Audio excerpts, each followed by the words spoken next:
and environment stuff. Yeah. Okay, so we are starting our second podcast of Throwing Stones in the Machine. Second episode. We were talking in the other episode, we were going on, talking a little bit about our beliefs, politically anyway. And, showing the difference between, the limitations of having two parties and, talking a little bit about current events and about the whole issues of monuments being pulled down, a little bit about, the protests. Nugget here wants to go on to a new subject for a little bit. What do you want to go on to? Environment stuff. Okay, so you want to go into some environment stuff. What do we got? So, there are like a lot of things that you can go into with this, because this is a pretty broad issue, generally. So, one of the things about the environment and whatnot is that,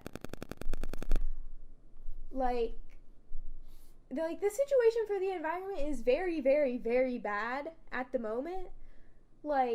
Insanely bad. We are currently doing insane amounts of damage to our planet. We're if things don't change, we're going to do irreparable damage to our planet.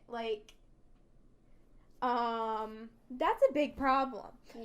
Yeah, we've got a lot of, unfortunately, under this administration, there's been a lot of rollbacks on environmental protections that, just the damage that it's going to create going in the future is pretty crazy. The EPA in many years, especially I think back in the 70s, was it?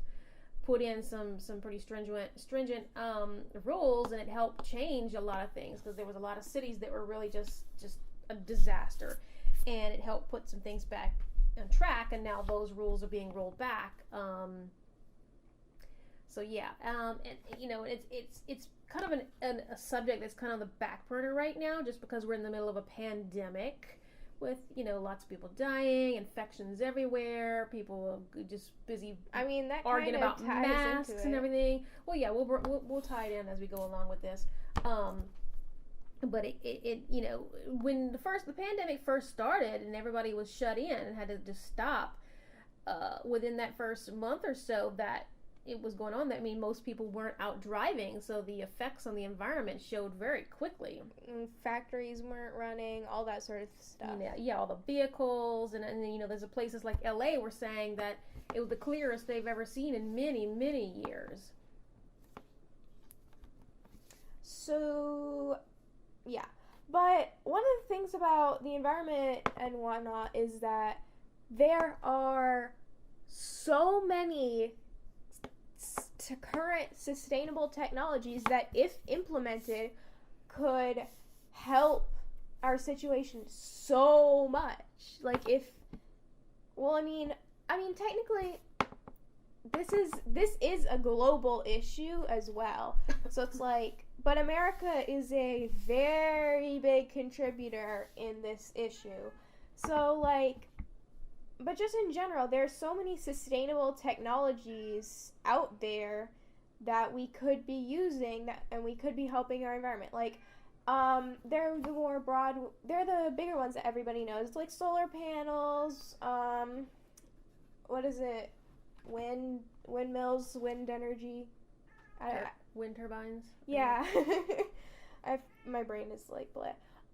So there's things like that, obviously, are some of the most well-known ones. But I think a lot of things there are a lot of communities that we can actually look to and see a lot of other ways that we can help the environment.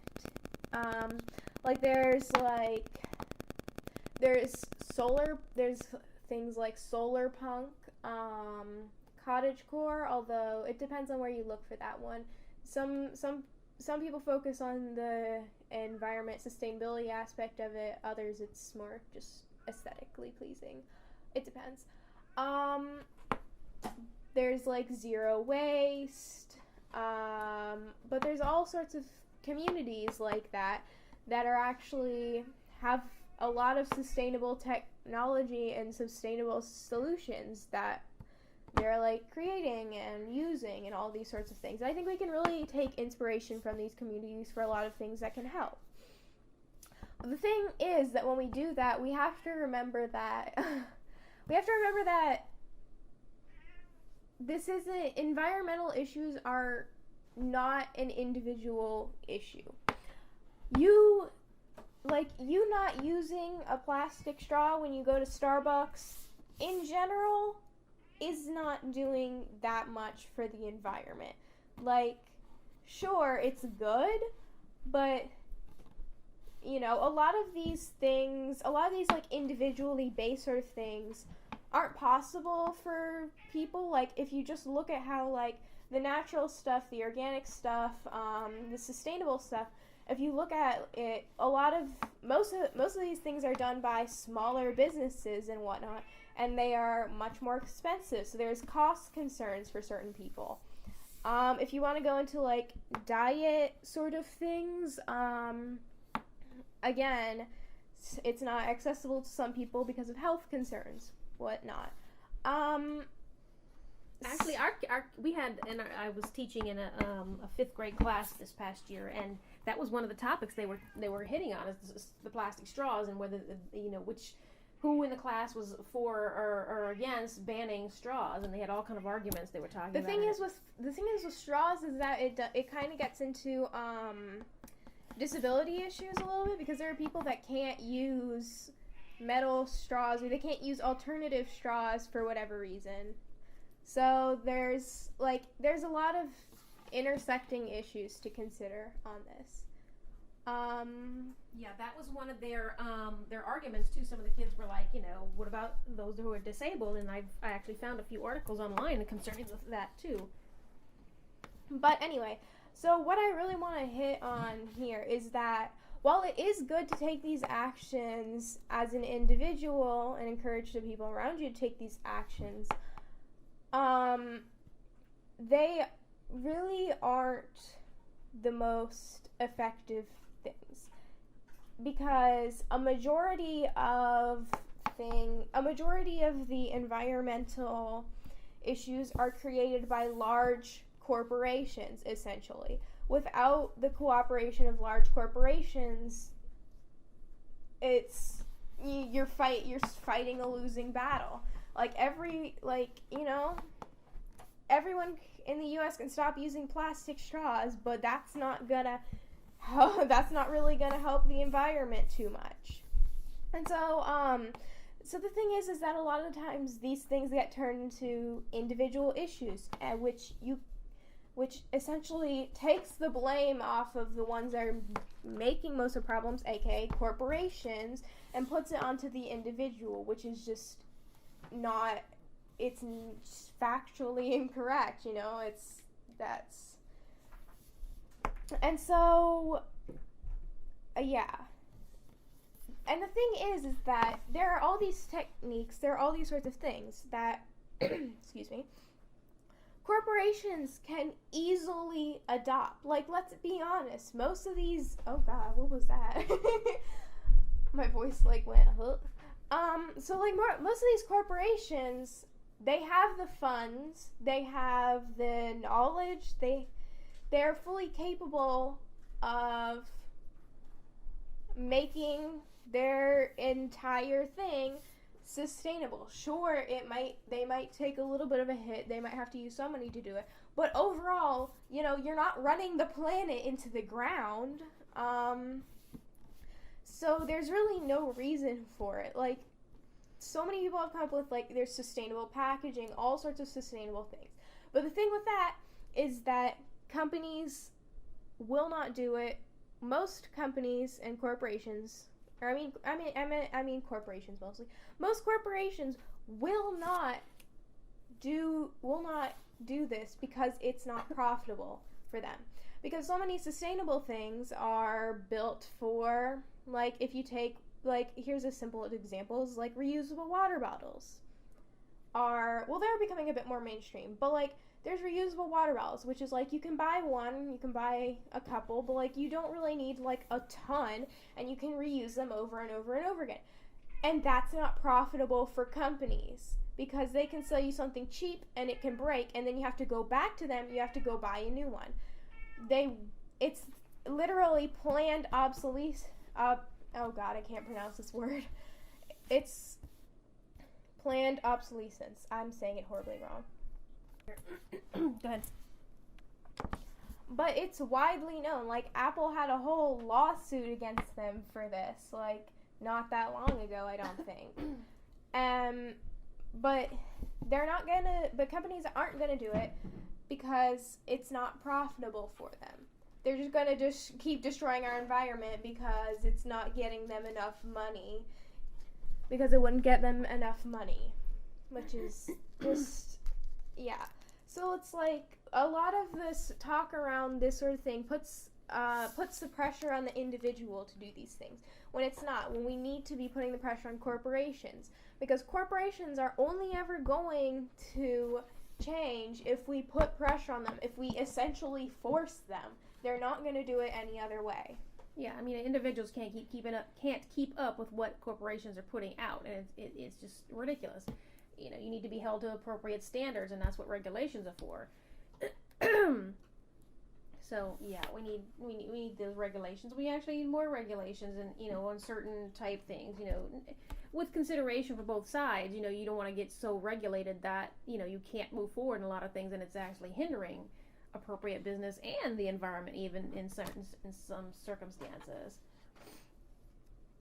I mean, I'd say that having a livable planet's a little more important than companies, but whatever. Yeah, that's kind of a topic that goes across party lines, because that affects everybody's health now and into the future.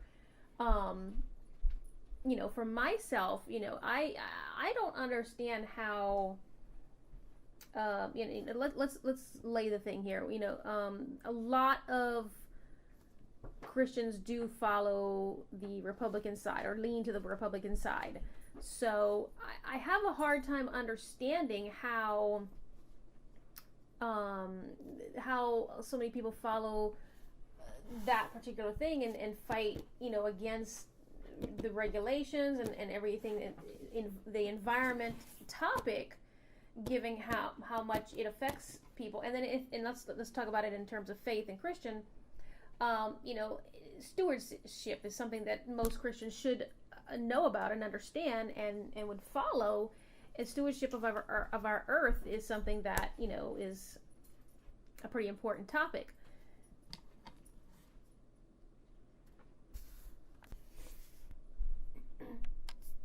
So yeah, I don't understand why it's not a bigger issue with more people, because it doesn't make any sense to me.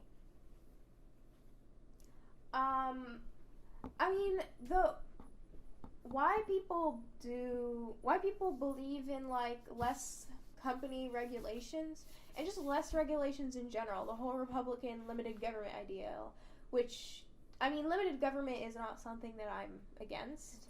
It's like limited government, there are good reasons for it. It is like, I'm not saying it's bad. It is necessary in a lot of ways. But a lot of the reason for the anti-regulation thing are these sort of, I think it can kind of tie back, I think in some ways it can kind of tie back to the roots of our country, because when this country was founded, when America was founded, like, the colonists had just gotten out from under, what's-his-faces? They just, declared independence. Like, they had just gotten free of the British Empire. I forgot the name of the king. I know it's King British. George. Yeah. Stop. So they had just gotten out under the thumb of the British Empire and, like, the tyranny and whatnot. And actually, the first form of government in the country was the Articles of Confederation, and it fell apart because it gave too much power to the states, and they literally didn't give the government enough power to function at first. And I feel like that really speaks to how deeply ingrained the ideal of limited government is. Like, we've never wanted a strong central government, like, ever. And so I think this sort of ideal and this fear, essentially, is so deeply rooted that it comes out in society today in a lot of different ways. And I think another part of it is that people still see these companies and, like, businesses as, like, oh yeah, I could do that. I can make a business and whatnot. You know, they tend to see it as the regulations are something that could affect them. They tend to see it as sort of in my opinion, some people tend to see it as an attack of sorts. Like, you're trying to take away my freedom or my rights or whatever the heck, you know? So that could be, I think that might be where it's coming from for some people. Well, we can tie something that, it's bringing up a thought here in some of our current events where we there's some of the powers that be are talking about trusting people to do the right thing. Like, let's take the subject of masks. You know, people are arguing about this thing, which is the most ridiculous thing I've heard and seen. And it's like to say that we want to trust people to do the right thing. We already know that, there's going to be people who do the right thing, but there's going to always be that other half that doesn't. I mean, that's the whole purpose of why we need laws and regulations, and not because people will not do the right thing. We have to put these things in place to get people to do the right thing. Put up boundaries and limits because we're human. People are going to be human. They're going to follow the wrong things, unfortunately. They follow money and power, number one.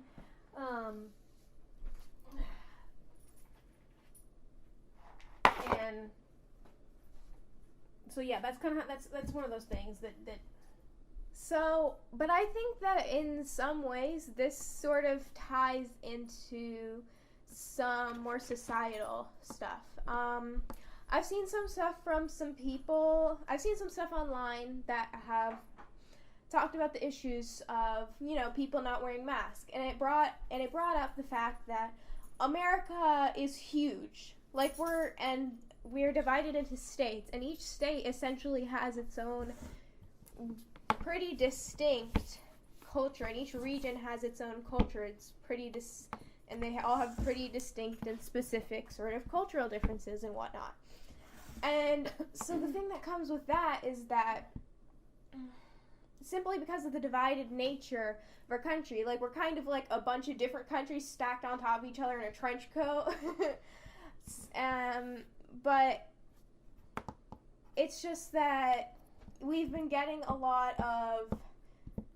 Americans as a whole have been getting a lot of mixed messages. Like, number one, we've got the misinformation. Number two, we've got our president saying that, oh, it's a hoax or whatever. We've got people in power saying that these things are hoaxes, that the pandemic is a hoax and whatnot, and them not wearing masks themselves and all these sorts of other things like that.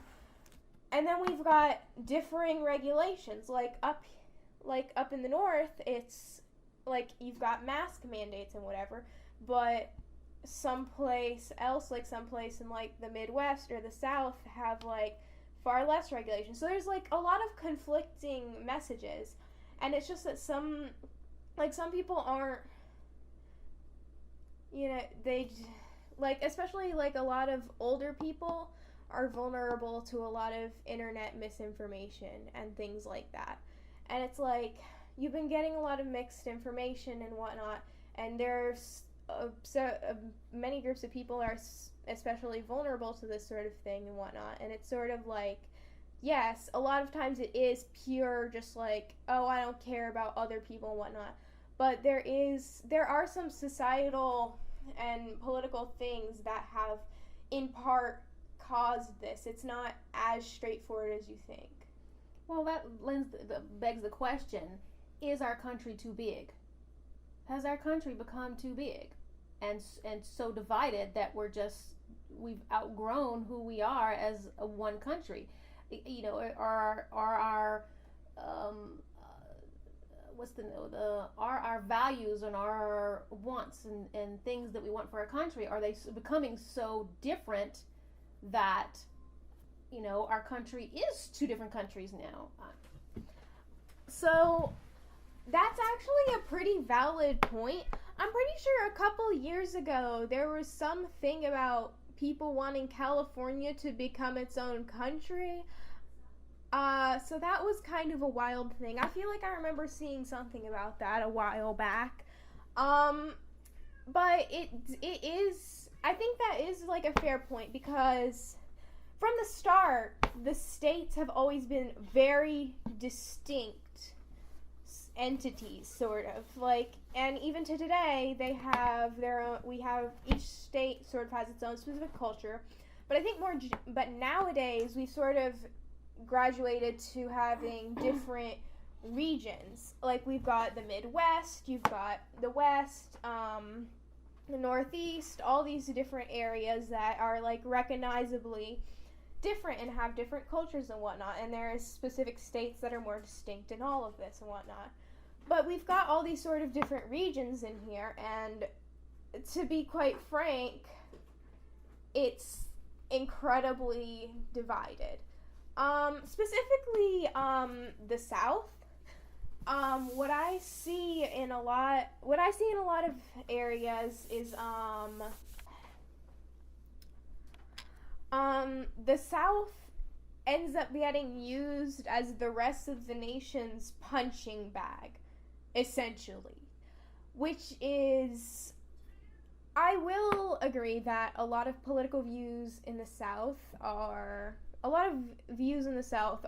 kind of extreme for a lot of things. Like, the South, like, there are criticisms of the South for, like, the racism and whatnot like that are valid. I agree. But the thing is that there are societal things in the South and in rural areas as well that actively encourage and create this culture and these issues. And so treating this area as the rest of the nation's personal punching bag is not helping anything at all. Like, you're not actually addressing the issues.